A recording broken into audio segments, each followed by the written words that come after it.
think change is sometimes important for a company because, for one, it can help motivate staff, restructure the whole company. It can also drive a company. It can be used to change their goals, to meet other demands, to keep up the trend, and also to compete with other businesses.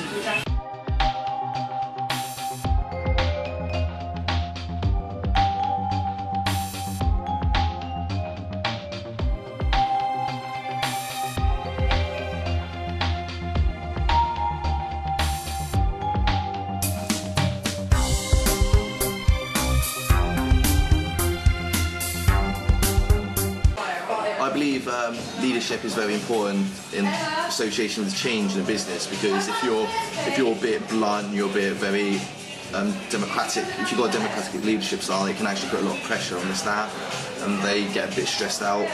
With my style, which is quite laid back and a bit more motivational, I actually feel that it helps the staff a little bit more because they feel a bit more relaxed and they feel comfortable because they know that I want the best from them.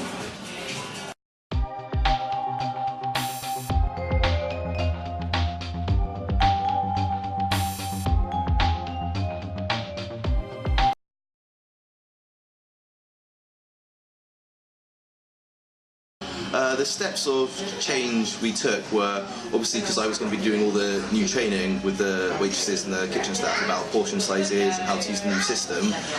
Because it was the first time I did training, the general manager had to sit me down and I had to practice on him. And then after that, I had to do several meetings with all the waitresses and all the kitchen staff and just take them through the system.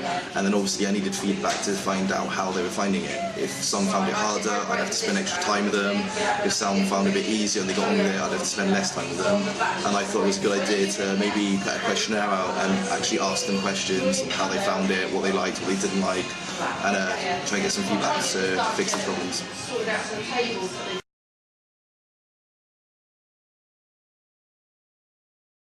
It was important as a manager to realise that different members of the management team would get affected differently by the changes.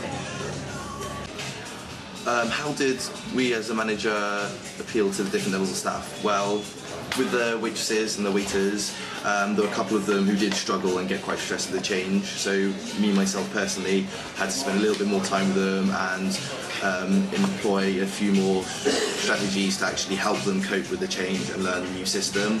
With the supervisors, obviously I didn't have to train them as well because they kind of knew it. They knew what they were doing. They got obviously a head on their shoulders, and I had to show them extra things like obviously supervisor codes and how to cancel things off from voids meals.